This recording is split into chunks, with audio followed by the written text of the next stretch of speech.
Dias atrás de quando eu gravo esse vídeo, um trágico acidente envolvendo um helicóptero Bell 206 Long Ranger, fazendo um voo turístico ali em Nova York, caiu no rio Hudson, matando o piloto, um veterano da Marinha, piloto de helicóptero experiente, e uma família toda, pai, mãe e 3 filhos.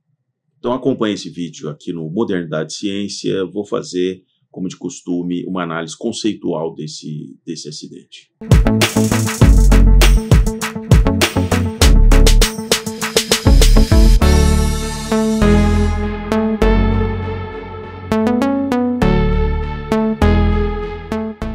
Bem, primeiramente, neste vídeo eu não vou tratar de detalhes realmente da queda do helicóptero, que vocês encontram aí muitos vídeos que já foram produzidos nesses últimos dias. Eu gosto sempre de fazer primeiro uma análise, uma pesquisa e propiciar para vocês uma experiência de voo de muito tempo que eu tenho e alguns detalhes que me chamam a atenção do ponto de vista conceitual e factual, que vai ser com certeza levado em conta na longa investigação que será feita. O que nós sabemos é que esse helicóptero, o Bell 206, desse acidente, foi construído em 2004. Esse modelo foi produzido até 2010 pela Bell. A Bell tem uma longa tradição de construção de helicópteros.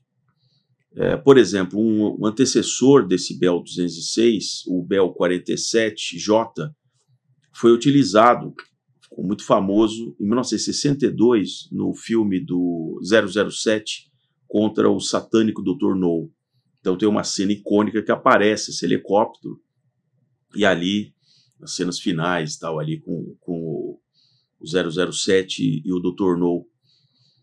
E depois, ao longo do Vietnã, os Bell, batizados ali no exército americano, o H-1, o Xiu, vários helicópteros nesse estilo de helicóptero com um turbo compressor, um motor com 2 pás. Ficou muito famoso, um helicóptero que se tornou bastante conhecido aí no imaginário aí das pessoas. E o Bell 206, o Ranger, depois o Long Ranger, se tornou um helicóptero pequeno, ágil e muito utilizado aí para voos panorâmicos.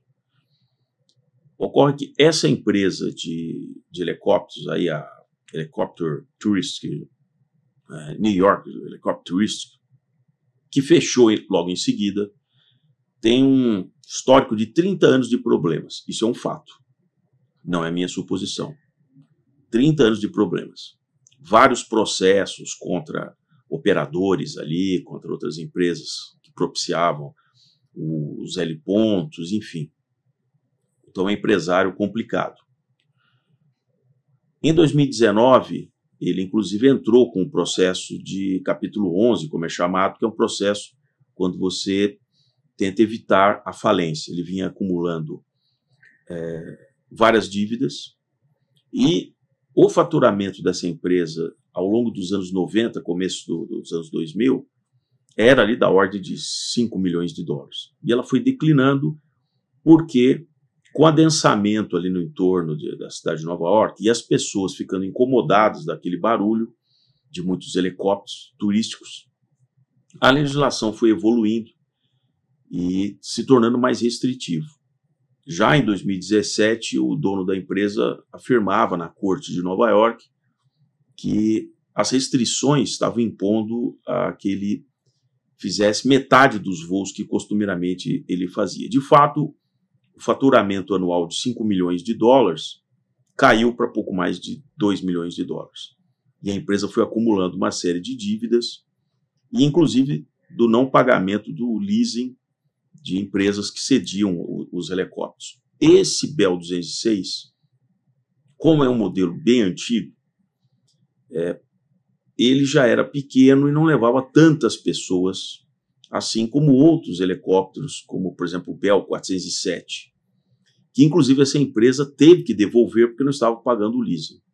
Quando você utiliza para o mesmo voo um helicóptero com menor dimensão, existe uma certa relação entre o quanto ele consome, qual é o custo de manutenção, o custo do leasing, mas o número de passageiros que ele pode estar levando para o Pax. Um helicóptero desse poderia custar ali $5.000 a hora, por exemplo. Então, é cobrada, né? Cobrada. Então, o ideal é que você levasse o maior número de pessoas e esse custo você já tem de estar ali com o helicóptero, o piloto você já está pagando a remuneração do piloto, então o ideal é que você pudesse levar por voo o maior número de pessoas. Não foi o que aconteceu, pelo contrário. Eles perderam os helicópteros com maior capacidade e restou para ele, por exemplo, um helicóptero menor como o Bell 206. Em setembro de 2024, e isso é importante, porque isso vai ser levantado nas investigações, em setembro de 2024, esse helicóptero, exatamente esse helicóptero acidentado, demonstrou problemas no controle do rotor principal, onde pequenos fragmentos de metal apareceram no óleo de lubrificação, e numa das manutenções, isso é um sinal de problema de que havia fragmentos de metal, fragmentos de metal no óleo lubrificante ali desse sistema. Um dos pontos que aí eu diria para vocês, com a minha experiência na questão naval, ambientes como esse de Nova York tem um fator adicional do sal. Mesmo o rio Hudson chegando ali na Foz e na Baía de Nova York, ele tem uma certa contaminação com água salgada. Então, helicópteros que ficam continuamente angarados ali, né, próximo, e esse helicóptero ele ficava angarado ali no sul de Manhattan, já para uma determinação legal, que eles tinham que ficar ali no sul, e todo aquele vento, aquela brisa que sopra vindo da Bahia, evidentemente traz consigo o sal que vem ali do oceano. Ele decolou, fez a volta ali em torno da Estátua da Liberdade, seguiu na direção norte do Rio Hudson, foi até a ponte lá, o Washington Bridge, fez 180 graus e vinha voltando já muito próximo de chegar novamente para o pouso, quando nas imagens é nítido, houve realmente um problema no controle do rotor principal. Ele não só controla o ângulo dessas duas pás, mas todo o controle de passo e de rotação. Houve uma falha, evidente que houve uma falha mecânica, isso é nítido. A pá corta o cone de cauda do helicóptero, por isso que ele se rompe abruptamente. A pá realmente foi para um ângulo que ela não deveria estar, cortou o cone de cauda, se desacoplou da nacelle do helicóptero, e é nítido vocês verem imagens que surgiram, o helicóptero caindo, né, num giro, né, sobre o próprio eixo, a nacelle do helicóptero, e o rotor ainda continuando com o movimento, com a inércia, ele continuou rodando até cair na água. Então houve, sem dúvida, uma falha estrutural nesse componente do rotor, que havia tido esse indício de alguma coisa que estava acontecendo nesse dispositivo. Não sei dizer qual foi o procedimento que foi colocado em setembro, quando isso foi detectado, mas já é um indício que algum problema existia ali. Finalmente, essa empresa, devendo, teve que inclusive fazer acordos com funcionários que eles não estavam pagando. Reduziu o número de funcionários, cerca de 30 e poucos funcionários, para 13. Era uma empresa agonizante, que, no meu entender, já não tinha competência técnica para operar num lugar tão difícil como Nova York. Você tem corredores muito específicos que esses helicópteros podem atuar. Uma empresa que ficou exprimida entre outros concorrentes, tentando manter a operação, tendo saído do capítulo 11 em 2022, ela conseguiu de 2019 a 2022 fazer acordos com vários credores, muitos deles aceitaram ter um certo prejuízo no acordo, e ela vinha tentando uma certa recomposição. Eu diria que é um esforço de um negócio que o proprietário dos anos 90 viu como algo altamente rentável, com menos regulação, com mais capacidade de fazer voos, era mais barato, menos regulado, e aí ele encontra um ambiente, passados 30 anos, uma situação completamente diferente. Então, realmente é uma pena. Vejam que, como sempre, um acidente aeronáutico começa com causas muito anteriores à própria decolagem. Esse jovem, 36 anos, que era o piloto, ele não era realmente ele de Nova York, não conhecia o histórico, de fato, dessa empresa, tendo saído da Marinha, obteve a licença para piloto comercial de helicóptero, fez voos em helicópteros, ajudando em resgates e coisas em outros estados, e até que foi contratado para esses voos, por exemplo, em Nova York. Sem dúvida que ele não sabia da deficiência, com certeza, que essa empresa tinha na manutenção, que é óbvio que isso foi uma falha na manutenção. Os helicópteros são dispositivos incríveis do ponto de vista da engenharia, mas eles têm uma questão crítica, que como eles utilizam para voar o sistema de asa rotativa, onde você tem que compensar todo o peso, toda a massa de um helicóptero através do movimento giratório das asas, que são as pás daqueles dispositivos.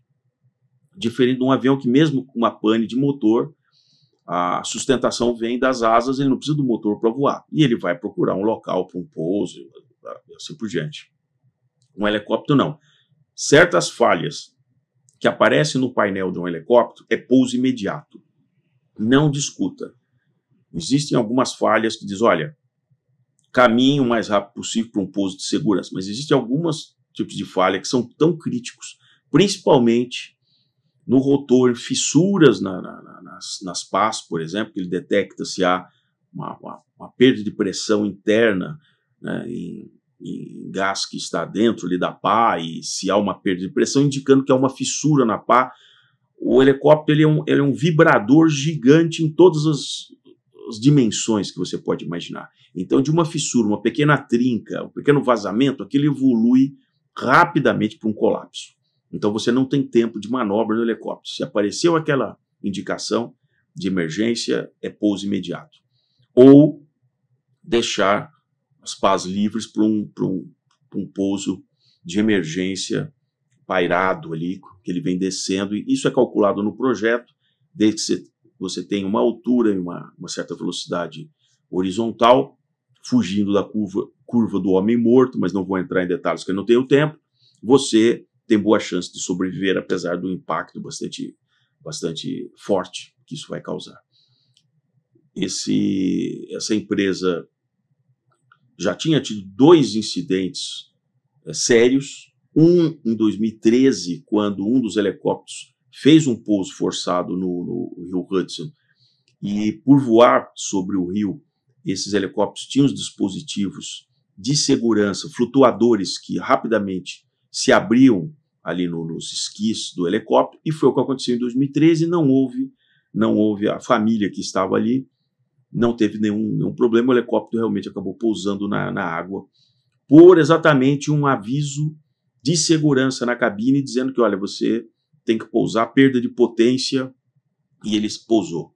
Em 2015, aí foi um acidente onde na decolagem, num dos helipontos, ele volta ali para o pouso, um pouso meio atabalhoado, e o helicóptero se destrói no pouso, mas também sem vítimas fatais. Bom, agradeço para quem assistiu o vídeo até esse momento aqui no Modernidade e Ciência. Se você está chegando agora, gostou do vídeo, já se inscreva, não deixe de colocar o joinha, que ajuda muito o canal, e coloque o sininho para receber os próximos vídeos aqui do Modernidade e Ciência. E até o próximo vídeo.